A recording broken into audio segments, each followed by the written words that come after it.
આપણે છેલ્લા વિડીયોની અંદર એક્સરસાઇઝ 13.2 આખી આપણે પૂર્ણ કરેલી. હવે એક્સરસાઇઝ 13.3 માટે આપણે થિયરી જોવાની છે. તો 13.3 માટે થિયરી પહેલી આવે છે. થિયરી એમાં સંપૂર્ણ સંભાવનાનું પ્રમેય.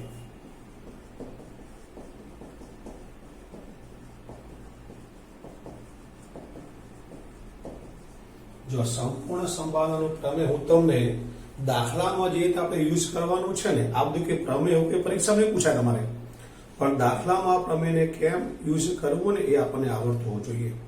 ધારો કે આપણી પાસે કોઈ ઘટના E1 E2 E3 અસંખ્ય ઘટનાઓ છે, તો તમને રકમની અંદર આ બધાની સંભાવના આપી દેવામાં આવેલી હશે, અથવા તો પહેલા 2-3 વાક્ય તમે વાંચી તમારે આની સંભાવના મેળવવી પડશે. P of E1, P of E2, P of E3 વગેરેની આપણે સંભાવનાઓ, P એટલે સંભાવના, આને ઘટના કહેવાય, આને સંભાવના કહેવાય. P લખો એટલે સંભાવના. તમને રકમમાં જે વાક્ય આપેલું છે એ વાક્યને ધ્યાનમાં લઈ અને આપણે આ પેલા ઘટનાઓ છે એ ઘટનાઓની સંભાવના મેળવી લેવાની, અને આની સંભાવના મેળવ્યા પછી રકમની અંદર જેને અનુલક્ષીને આપણે સંભાવના લાવવાની છે એવા ઘટકો, બીજી વાર જેને આપણે સંભાવના કહીએ છીએ એવા ઘટકોની સંભાવના આને સાપેક્ષમાં, ધારો કે આપણે જે લાવવાની સંભાવના એ કહી દઈએ, આપણે એ સમજીએ કે એના માટે આપણે મહેનત કરીએ છીએ, તો પહેલા P ઓફ આપણે A/E1 લાવવું પડે. આ એ આપણે ફાઇનલ તમને જે માંગેલી સંભાવના છે, રકમમાં જે છેલ્લું વાક્ય માંગ્યું છે કે આપણે કોની સંભાવના લેવાની છે એ વાક્ય લખી એનો સંકેત આપણે એ ધારી લેવાનો.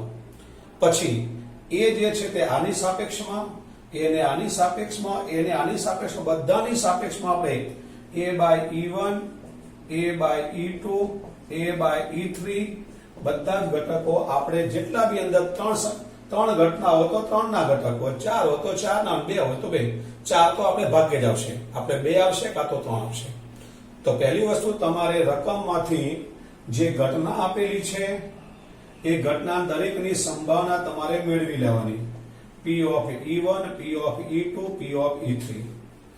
જેની સંભાવના તમારે ફાઇનલ લાવવાની છે એને આપણે એ નામ આપી A/E1, A/E2, A/E3 વગેરે મેળવી લેવાની. અને ત્યારબાદ જે આપણે સૂત્ર મૂકીએ છીએ એને સંપૂર્ણ સંભાવનાના પ્રમેય મુજબ, એટલે આનું આપણે સૂત્ર મૂકીએ છીએ કે આપણે P of A લાવવા છે તો આ બેનો ગુણાકાર P of E1, P of A/E1. જો પહેલી ઘટના હોય આ પહેલી ઘટનાનો ગુણાકાર પ્લસ બીજી ઘટનાનો ગુણાકાર, તો P of E2, P of A/E2.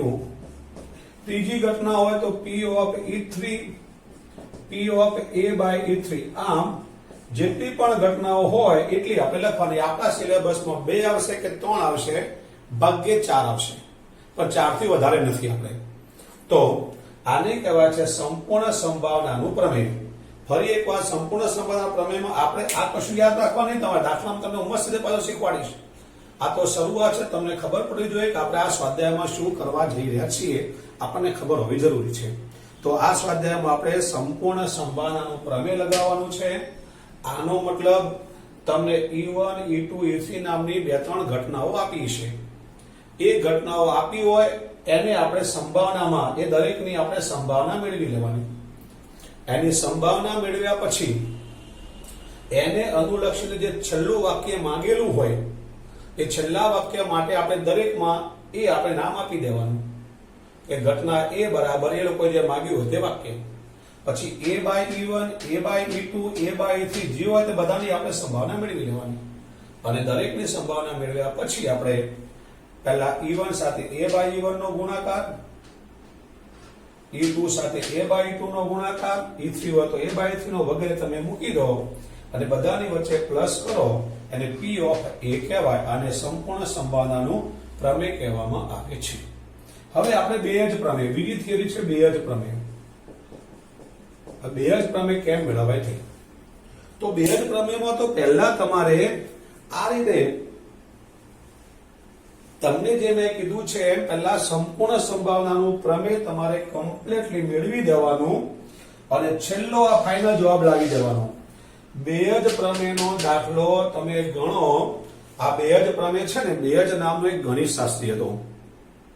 આ બેઝ નામના ગણિત શાસ્ત્રી જે સંભાવનાની શરતો છે, શરતી સંભાવના છે અથવા સંભાવનાના ઘણા બધા ઉકેલો છે અને પ્રતિ સંભાવનાથી કેમ મેળવવું, પ્રતિ સંભાવનાથી એના ઉકેલો મેળવવા માટેની ઘણી બધી રીતો શોધી અને એને પોતાનો એક આ પ્રમેય આપ્યો છે, એને બેઝ પ્રમેય. એટલે બેઝ નામનો એક ગણિત શાસ્ત્રી હતો. બહુ સિમ્પલ વસ્તુ છે. આપણે બેઝ પ્રમેય સાબિત કરવાનું નથી, કઈ લખવાનું નથી, પણ બેઝ પ્રમેયનો જે ઉપયોગ આવે છે, ક્યાં અને કેવી રીતે કરવો એ આપણને આવડતું હોવું જોઈએ. તો બેઝ પ્રમેય મેળવતા પહેલા તમારે કમ્પ્લીટ પહેલા આ પ્રમાણે કમ્પ્લીટ અહીંયા સુધી લાવવું પડશે. જે ઘટનાઓ આપી છે તે ઘટનાઓ લેવાની, એ ઘટનાઓની આપણે સંભાવના મેળવી લેવાની, પછી એમાં જે વસ્તુ માંગેલી છે એ સંભાવના એ બરાબર લખી દેવાનું અને પછી A/E1, A/E2 વગેરે મેળવી લેવાનું અને P ઓફ A સુધી કમ્પ્લીટ આપણે આવી જવાનું. હવે ત્યાર પછી બેઝ પ્રમેય પછી આવશે. હવે આ પહેલી ઘટના, બીજી ઘટના, ત્રીજી ઘટનામાંથી કોઈ પણ એક ઘટના માંગેલી હશે. છેલ્લા વાક્યમાં વાંચવાનું કે ભાઈ બીજા નંબરની ઘટના માંગી છે, તો બેઝ પ્રમેયમાં બીજા નંબરની ઘટના ઉપર મૂકી દેવાની. P of E2, P of A/E2. જો બીજા નંબરની માંગી હોય, આ પહેલો નંબર કહેવાય, આ બીજો નંબર, આ ત્રીજો નંબર, એમાં જે માંગી હોય તે તમે જે E1, E2, E3 માટે જે ધાર્યા હોય એ વાક્ય જે તમે ધાર્યું એ વાક્ય નીચે છેલ્લે જોઈ લેવાનું. જે વાક્ય માંગ્યા કે બીજા નંબરનું વાક્ય માંગ્યું છે તો બીજા નંબરની ઘટના આપણે અંશમાં મૂકવાની અને છેદમાં આ P ઓફ A નો તમે આખો કમ્પ્લીટ દાખલો ગણી લાવ્યા છો અને આનો આપણી પાસે જે ફાઇનલ જવાબ આવ્યો છે, આ બધાનું ટોટલ તમે મારીને જે જવાબ આવ્યો છે જેને P ઓફ A નામ આપીએ છીએ, નીચે આપણે P ઓફ A મૂકી દેવાનું અને આપણે સાદુરૂપ આપી દઈએ. જે જવાબ આવે એને બેઝના પ્રમેયથી સાદુરૂપ આપ્યું કહેવાય. ટૂંકમાં ફરી એકવાર તમારે પહેલા E1, E2, E3 નામની ઘટનાઓ ધારવાની, એ બધાની આપણે સંભાવનાઓ મેળવવાની અને ત્યારબાદ જે તમારે શોધવાનું છે તે ઘટના એ નામ આપી A/E1, A/E2 વગેરે આપણે લઈ લેવાનું અને પછી E1 P of A/E1 plus E2 P of A/E2 plus E3 P of A/E3 આપણે વગેરે આપણે એનું આપણે સાદુરૂપ આપી P ઓફ A લાવી દેવાના. અહીંયા સુધી આવીએ એને સંપૂર્ણ સંભાવનાનું પ્રમેય કહેવાય. અને આ ત્રણમાંથી કદાચ કોઈ એકનું સ્પેશિયલ માંગ્યું હોય, આનું માગે, આનું માગે કે આનું માગે, સ્પેશિયલ એકનું માંગ્યું હોય તો એ બેઝ પ્રમેયમાં આવશે. તો જેનું માંગ્યું હોય એને આપણે અંશમાં લેવાના અને આ જે આપણી પાસે જવાબ લાવ્યા છીએ એને આપણે છેદમાં લેવાના અને આપણે ફાઇનલ જવાબ લાવવાનો. જે આવે તે આપણો ફાઇનલ જવાબ કહેવાય. હું તમને 4-5 ઉદાહરણના રૂપે સમજાવી દઉં છું, વધારે ખ્યાલ આવે. હવે આપણે ઉદાહરણથી સમજીએ. બેઝ પ્રમેય જેવી અને સંપૂર્ણ સંભાવનાના પ્રમેયને પણ આપણે ઉદાહરણથી સમજીએ. હવે જો ઉદાહરણ નંબર એમાં છે 15મું. રકમ તમારી પાસે રાખજો તમે.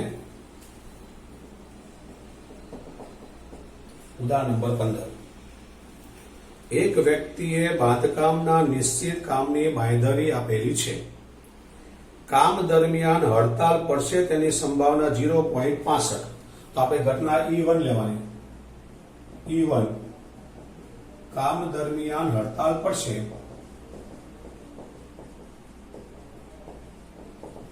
પહેલી ઘટના E1 કામ દરમિયાન હડતાલ પડશે તો P ઓફ E1 તમે 0.65 આપેલા છે રકમમાં, તો એની સંભાવના આપણને મળી ગઈ.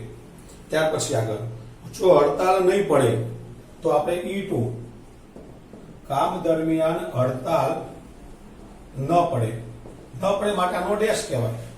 તો P ઓફ E2 1 માઇનસ 0.5 એટલે 0.35. સ્પેશિયલ આની સાથે જ સંકળાયેલું છે તો એમાં એની કિંમત ન આપેલી હોય, આપણે જાતે ખબર પડે કે હડતાલ પડે માટે આ હોય તો ન પડે નો ડેશ કહેવાય. ડેશ એટલે 1 માંથી આપણે બાદ કરી લેવાના. તો આ P of E1 આવી ગયા, P of E2 આવી ગયા. રકમ આગળ વાંચીએ આપણે. જો હડતાલ નહીં પડે તો સમયસર બાંધકામ પૂર્ણ થશે. તો આની અંદર આપણી પાસે સવાલ છે ઘટના એ સમયસર બાંધકામ પૂર્ણ થશે. આવું તમે જે કહેતો હોય કે છેલ્લું વાક્ય જે માંગેલું હોય આપણી પાસે એના માટે આપણે એ બધા દાખલામાં એક સેમ જ લેવા છું. ઉદાહરણનો દાખલો હોય, સ્વાધ્યાયનો હોય, બધામાં હું E1 E2 E3 ધારીશ. બધામાં જે શોધવાનું હોય એમાં એક એ ધારીશ એટલે તમારે એકદમ પ્રેક્ટિસ થઈ જશે.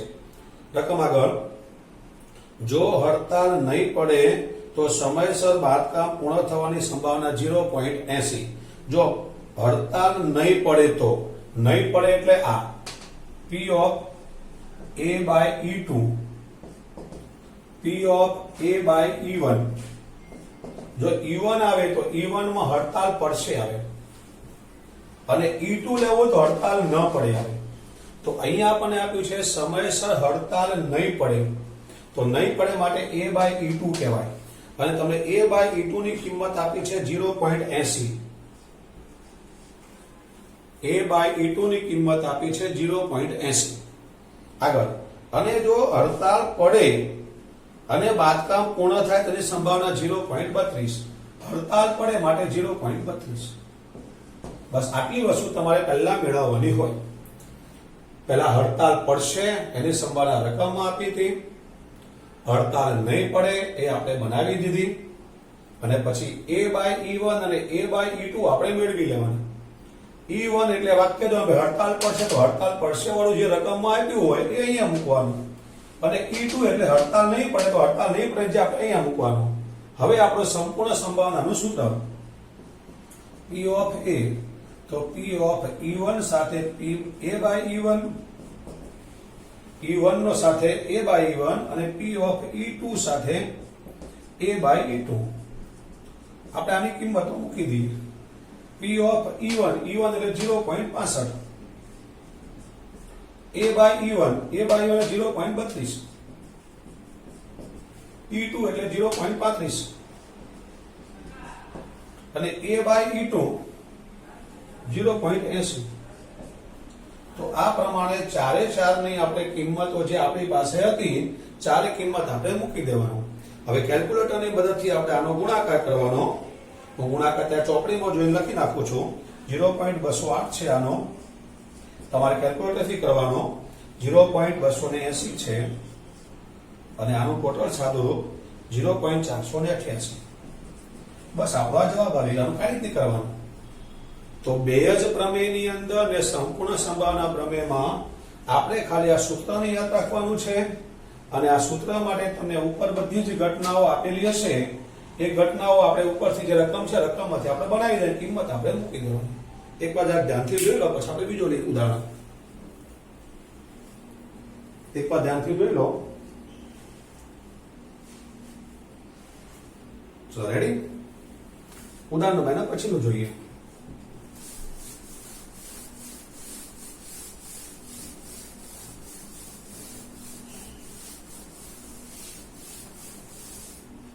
જો ઉદાહરણ નંબર 16.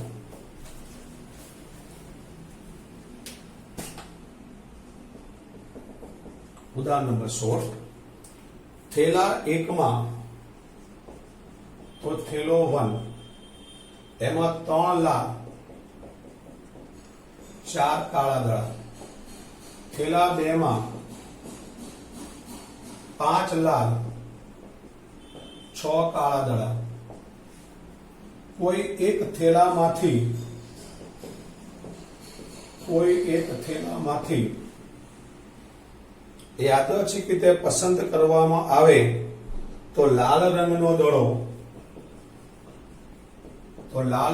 દડો માલુમ પડે છે અને તે થેલા 2 માંથી પસંદ થયેલો હોય. ચલો બોર્ડ ઉપર બરાબર ધ્યાન આપો. મારે તમને સમજાવવાના મુદ્દા મેં બોર્ડ ઉપર લખી દીધા છે. રકમ બહુ લાંબી છે એટલે તમે રકમમાં ધ્યાન આપો. પહેલી વસ્તુ, જો આપણી પાસે થેલો 1 અને થેલો 2 છે ઘટના આપણે કેમ થાય તો કોઈ એક થેલો, તો થેલો પહેલો અને થેલો બીજો બંનેના માટે આપણે ચર્ચા કરવાની છે. માટે આપણી ઘટના E1 પ્રથમ થેલો પસંદ થાય, E2 બીજો થેલો પસંદ થાય. આપણી પાસે આમાં બે ઘટનાની ચર્ચા કરવાની છે. પહેલો થેલો પસંદ થાય કારણ કે થેલામાંથી આપણે લાલ રંગના દડા લાવવાના છે. એટલે તો થેલા આપણી પાસે છે કેટલા? 2. તો P of E1 બે થેલામાંથી કોઈ એક થેલો પસંદ થાય. P of E2 બે થેલામાંથી બીજા નંબરનો થેલો પસંદ થાય.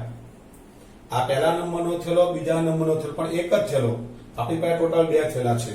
તો E1 માટે પહેલો થેલો પસંદ થાય માટે P of E1 બરાબર 1/2 અને બીજા થેલા માટે P of E2 બરાબર 1/2. હવે આગળ A/E1. હવે આમાં એ આપણે પહેલા ધારી લઈએ. ઘટના એ ધારીએ તો લાલ રંગનો દડો જાય તમે જોઈ લો. એક થેલામાં તો લાલ રંગનો દડો માટે ઘટના એ આપણે ધારવી પડે કે લાલ રંગનો દડો પસંદ થાય. દરેકમાં આપણે જે વાક્ય માંગેલું હોય એ વાક્ય માટે આપણે એ ધારીશું. હવે P of A/E1 લઈ લેવાના અને P of A/E2 લઈ લેવાના. જો E1 એટલે શું? તો E1 એટલે પહેલો થેલો. E1 એટલે પહેલો થેલો. પહેલા થેલામાંથી એ એટલે આપણે લાલ રંગનો દડો. તો પહેલા થેલામાંથી લાલ રંગના દડા 3 છે. કુલ દડા 7 છે. તો 3/7. પહેલા થેલામાંથી E1 એટલે પહેલો થેલો છે આપણો. પહેલા થેલામાંથી આપણે લાલ રંગના દડા લેવાના છે. તો પહેલા થેલામાં લાલ રંગના 3 દડા છે અને કુલ દડા 7 છે. E2 એટલે આપણે બીજો થેલો લેવાનો છે. તો આ બીજો થેલો, પણ એમાંથી લાલ દડા આપણી પાસે 5 છે. તો 5 અને કુલ દડા આપણી પાસે 6 ને 5 11 છે. આમ આપણે દરેક દાખલામાં A/E1 અને A/E2 આપણે જે વાક્ય ધાર્યું છે એને અનુલક્ષીને આપણે બનાવી દેવાનું. આ બનાવ્યા પછી આપણે સંપૂર્ણ સંભાવનાનું પ્રમેય P of A બરાબર P of E1 A/E1 plus P of E2 અને A/E2 આપણે મૂકી દેવાના. E1 સાથે A/E1 અને E2 સાથે A/E2. ટૂંકમાં પહેલા સાથે પહેલું ને બીજા સાથે બીજું. તો આપણે મળશે 1/2 E1 ત્યારે 3/7 પ્લસ 1/2 ત્યારે આપણને મળશે 5/11. તો આવશે 3/7 દુના 14, 5/11 દુના 22. તો આપણને મળશે લસા આપણે આનો લઈ લઈએ બુક્સમાં જોઈને ડાયરેક્ટ. તો અહીંયા લસામાં આપણે ગણીએ તો 22 ગુણ્યા 14 એટલે આનો લસા જો 14 એટલે 7 ગુણ્યા 2. હજુ તમારે એવું ન કરો તો સીધું જ આપણે કરી દઈએ 14 ગુણ્યા 22 આપણો લસા. લસા તમારે કાઢવા માટે ટાઈમ ન બગાડવો હોય તો સીધો જ આપણે ચોકડી ગુણાકાર કરી દેવાનો, આપણને ઈઝી પડે. આપણે ડાયરેક્ટ ચોકડી ગુણાકાર કરી દઈએ છીએ. હવે તો 22 તરી 66 અને 14 50 70. તો અહીંયા 6, અહીંયા 7 ને 6 13, 136 છેદમાં આપણે આમ જ રાખવાના 14 ગુણ્યા 22. હવે આને પેલા 2 ઉડાવી તો 2 11, 2 6 12 અને 2 8 16. હજુ 2 ઉડશે, 2 7, 2 34. તો આપણને મળશે 34/77. આ થઈ ગયું આપણી પાસે P of A. હજુ આપણો જવાબ નથી આવ્યો. આપણે દરેક દાખલામાં સંપૂર્ણ સંભાવનાના પ્રમેય પ્રમાણે આટલું કામ તો પેલા બધા દાખલામાં કરી લેવાનું. હવે વાક્ય છેલ્લું વાંચવાનું આપણે. જો તમને ચોપડીમાં અથવા કોઈ બી રેફરન્સ બુકમાં જોજો, તમને દાખલા બધા ડાયરેક્ટ આપ્યા છે, તમને નહીં સમજાય. હું તમને એક જ ટાઈપની પદ્ધતિ ઉપર સમજાવું છું કે આપણે પહેલા બધામાં E1 E2 લખી આ 2 લખી દેવાનું. બધા દાખલામાં હોય આ વસ્તુ મળે કે તરત તમારા સંભાવનાનો પ્રમેય તમારે લખી દેવાનો. હવે વાંચવાનું શું માંગ્યું છે તે છેલ્લું વાક્યમાં લખ્યું છે, જોઈ લો. થેલા 2 માંથી મળે. થેલા બે માંથી તો આપણી પાસે આ પહેલો થેલો છે, આ બીજો સંપૂર્ણ સમાન પ્રમેયમાં વાંચી લેવાનું આપણે. આ પહેલો થેલો છે, આ બીજો થેલો છે. તો બીજા થેલામાંથી કીધું હોય તો બીજા થેલાનો આ જે ઘટક છે આપણે ઉપર મૂકવાનો. તો બીજા થેલા માટે સંભાવના એ લોકોએ કીધું છે ભાઈ બીજા થેલામાંથી. તો અહીંયા આપણે જે શબ્દ છે રકમમાં જો તમે છેલ્લું વાક્ય છે, રકમમાં છેલ્લું વાક્ય છે થેલા બે માંથી લાલ રંગનો દડો મળે તેની સંભાવના. તો થેલા બે માંથી તો આ થેલા બે વાળો ઘટક આપણે ઉપર મૂકવાનો. તો 1/2 અને 5/11 આપણા ઉપર. બીજો થેલો તો બીજા થેલાના જે ભાગ હોય તે ઉપર. પહેલો થેલો કીધું તો પહેલા થેલાનો આ ભાગ ઉપર, નીચે તો આપણે આ જ મૂકવાનો. નીચે 34/77. આ નહીં બદલાય. આ બધા માટે કોમન. બાકી એ લોકો જે સ્પષ્ટતા કરી હોય પહેલો થેલો, બીજો થેલો કે ત્રીજો થેલો. પહેલો જ આપણી પાસે પહેલામાં છે, બીજામાં અહીંયા બીજામાં છે, ત્રીજો તો આગળ ત્રીજામાં આપણી પાસે હોય. બસ આનું સાદું કાપી દઈએ, જે આવ્યો તો આપણો જવાબ. તો આને લખાય 5/11 ગુણ્યા આને આપણે ઉલટા કરી દઈએ તો 77/34. 11 7 2 તો 7×5=35/68 આપણો ફાઇનલ જવાબ. ચલો એક વાર ધ્યાનથી જોઈ લો, ધ્યાનથી બરાબર જોઈ લો. પહેલા એ લોકો થેલા આપણને આપેલા હતા તો આપણે E1 ઘટના પ્રથમ થેલા માટે કરી, E2 ઘટના બીજા થેલા માટે કરી આપણે, અને બે થેલામાંથી એક માટે 1/2 ની સંભાવના આવી ગઈ. પછી એ લોકોએ આપણને લાલ રંગના દડાની વાત કરી છે તો એ માટે આપણે લાલ રંગનો દડો ધારી લીધો. તો હવે A/E1 અને A/E2 આપણે મેળવવા પડે. E1 એટલે પહેલા થેલામાંથી લાલ રંગનો દડો. તો આ પહેલો થેલો છે આપણો, લાલ રંગના 3 દડા છે, કુલ 7 દડા છે, 3/7. પછી A/E2 એટલે E2 એટલે બીજા નંબરનો થેલો, અને બીજા નંબરના થેલામાંથી લાલ દળ આપણી પાસે 5 છે, કુલ 11 છે, તો 5/11. આમ 4 ઘટકો મળે કે તરત જ તમારે આ સૂત્ર મૂકી દેવાનું. આ સૂત્રમાં આપણે કિંમત મૂકીને જે આવ્યો તે P of A એટલે લાલ રંગના દડાની સંભાવના આપણને મળે છે. આમ હવે એ લાલ રંગનો દડો, લાલ રંગના દડાની કુલ સંભાવના મળી આપણને. હવે એ લાલ રંગનો દડો શામાંથી લેવાનો છે, પહેલામાંથી કે બીજામાંથી? એને બેઝનો પ્રમેય કહેવાય. આ બેઝનો પ્રમેય આવી ગયો હવે અહીંયા. તો લોકો બીજા થેલામાંથી કીધું છે તો બીજા થેલા વાળો ભાગ ઉપર મૂકો, આ કુલ ભાગ નીચે મૂકો, સાદું કાપી દો, જે આવ્યો તે આપણો જવાબ આવી ગયો. એના પછી આપણે લઈએ ઉદાહરણ નંબર 17 લઈએ, એટલે વધુ પાછું તમારે ક્લિયર થાય.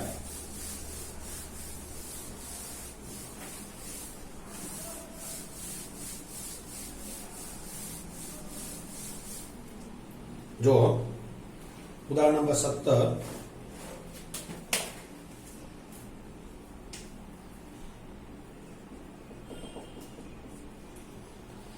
ત્રણ એક સરખી પેટીઓ 1, 2 અને 3 આપેલી છે. તો પહેલા આપણને ખબર પડી જોઈએ ઘટના E1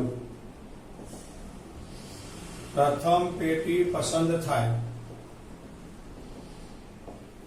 E2 બીજી પેટી પસંદ થાય અને E3 ત્રીજી પેટી પસંદ થાય. P of E1 જેમ પેલામાં બે થેલા હતા, બે માંથી એક, આમાં 3 પેટીઓ છે તો 3 માંથી એક. P of E2 3 માંથી બીજા નંબરની અને P of E3 3 માંથી ત્રીજા નંબરની, મતલબ 1/3 જ લખાય. તો પહેલા આપણે E1 E2 E3 માટે આપણું કામ થઈ ગયું. રકમ આગળ. પ્રત્યેકમાં 2 સિક્કા છે. જો દરેકની અંદર 2 સિક્કા છે. હવે પેટી 1 માં બંને સિક્કા સોનાના છે. આમાં બંને સોનાના સિક્કા. પછી આ પેટી 1 છે. પેટી 1 માં બંને સોનાના છે. પેટી 2 માં બંને ચાંદીના છે. આમાં બંને ચાંદીના સિક્કા અને પેટી 3 ની અંદર એક સોનાનો અને એક ચાંદીનો. એક સોનાનો અને એક ચાંદીનો. આ રીતે આપણી પાસે 3 સિક્કા આપવામાં આવેલા છે.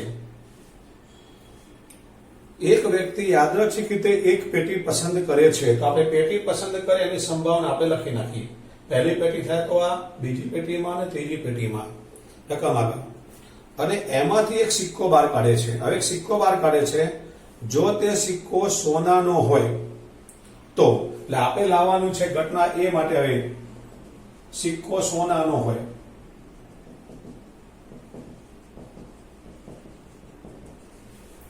અને આપણે જવાબ માંગ્યો છે બીજો સિક્કો પણ સોનાનો હોય.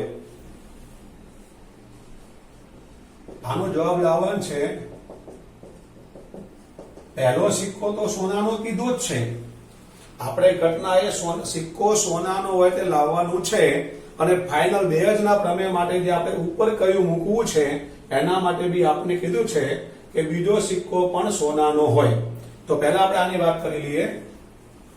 P of A by E1, P of A by E2 અને P of A by E3 પહેલા આપણે મેળવી લઈએ. ચલો, એ વાત સિક્કો સોનાનો હોય. આપણી પાસે ટોટલ બધામાં બે સિક્કા છે, બધામાં બે સિક્કા છે, કારણ કે વાક્ય છે દરેકમાં આમાં બે સિક્કા છે, આમાં બે સિક્કા છે, આમાં બે સિક્કા છે. હવે એમાંથી સોનાના હોય એ આપણે ઉપર લખી નાખવાના. તો પહેલી પેટી આપણી E1, તો E1 ની અંદર સોનાના બે છે તો ઉપર બે લખવાના, તો 1. બીજી પેટી E2, E2 માં સોનાનો એક પણ નથી માટે 0. કારણ કે આપણી પાસે સિક્કા સોનાના જ માંગ્યા છે, સોનાના સિક્કાની જ વાત કરવાની છે. તો પહેલી પેટીમાં બે છે, બીજી પેટીમાં બંને ચાંદીના માટે એક પણ નથી, અને ત્રીજી પેટીમાં એક છે તો 1/2. તો P of A by E1 આટલા મળ્યા, A by E2 ને A by E3 આપણને આ પ્રમાણે મળે છે. હવે આપણો સંપૂર્ણ સંભાવનાનું સૂત્ર P of A બરાબર P of E1, P of A by E1, P of E2, P of A by E2, P of E3. આમાં 3 છે માટે A by E3. 3 છે તો 3 આપણે લખવાના આવી જાય. આપણે કિંમતો મૂકી દઈએ અંદર. તો P of A1 એટલે આપણી પાસે E1 એટલે આપણી પાસે છે 1/3, અને A by E1 એટલે 1, પછી P of E2 એટલે 1/3, અને A by E2 આપણી પાસે 0 છે, પછી E3 એટલે 1/3, અને A by E3 1/2 છે. તો આનું સાદુરૂપ 1/3 plus 0 plus 1/6. 6 લસા લઈ લઈએ આપણે આમાં. 3 દુ 6, 6 એકા 6, 3 ના છેદમાં 6 એટલે 1/2 આપણને સંપૂર્ણ સંભાવનાના પ્રમેય પ્રમાણે P of A બરાબર 1/2 આપણને મળશે. હવે આપણી પાસે શું માંગ્યું છે તે ફાઇનલ જવાબ બે જ પ્રમેય પ્રમાણે. તો બીજો સિક્કો પણ સોનાનો હોય, એટલે કે બંને સિક્કા, પહેલો તો સોનાનો કીધો જ છે, બીજો પણ સોના માટે બંને સોનાના સિક્કા હોય તેની સંભાવના તો બંને સોનાના માટે આપણી પાસે આ પહેલો ઘટક છે. બંને P of E1 વાળું, તો P of E1 વાળું જે પહેલું છે તે લખવાનું આપણે. આ બંને જો અહીંયા પ્રથમ પેટીમાં બંને સોનાના, આપણી પાસે બંને સોનાના માંગ્યા છે, તો પ્રથમ પેટી વાળું E1 વાળું જે છે ને આપણું એ લખી દેવાનું ઉપર. 1/3 અને 1, તો 1/3 1 ઉપર આવશે અને નીચે આવશે 1/2. તો 1/3 ગુણ્યા 2/1 આપણો ફાઇનલ જવાબ આવશે 2/3. ચલો, ક્લિયર? ફરી એકવાર, આપણી પાસે 3 પેટી હતી, તો પહેલી પેટી પસંદ થાય એટલે P of E1 બરાબર 1/3, બીજી પેટી માટે પણ 1/3, ત્રીજી પેટી માટે પણ 1/3. એ લોકોએ આપણને આપેલું તો બંને સોનાના સિક્કા પહેલી પેટીમાં, બંને ચાંદીના સિક્કા બીજી પેટીમાં, એક સોનાનો અને એક ચાંદીનો હોય ત્રીજી પેટીમાં. હવે આને ધ્યાનમાં રાખીને આપણે P of A by E1, A by E2 અને A by E3 બનાવવાનું છે. એ એટલે સોનાનો સિક્કો રકમમાં તમને આપેલો છે. તો પહેલામાં સોનાના સિક્કા 2 છે, તો 2 ના છેદમાં 2. ટોટલ 2 સિક્કા તો પેલા બધા નીચે લખી નાખવાના. સોનાના 2 છે તો અહીંયા 2 આવશે, સોનાનો એક પણ નથી તો 0 આવશે, અને એક સોનાનો અને એક ચાંદીનો, આપણે સોનાથી મતલબ છે માટે 1 આવશે. એ પ્રમાણે ઘટકો આવી ગયા. આપણું આ સૂત્ર મૂકી દેવાનું, બધી જ કિંમતો આપણે સૂત્રમાં મૂકી દેવાની. P of A આપણને મળી ગયું.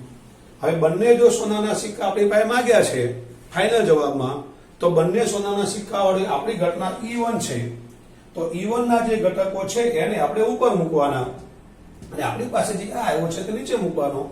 સાદું કાપી દઈએ, જે આવ્યો તો આપણો જવાબ કહેવાય. ચલો ઓકે, આજના વિડીયોમાં આપણે આટલું રાખીએ છીએ.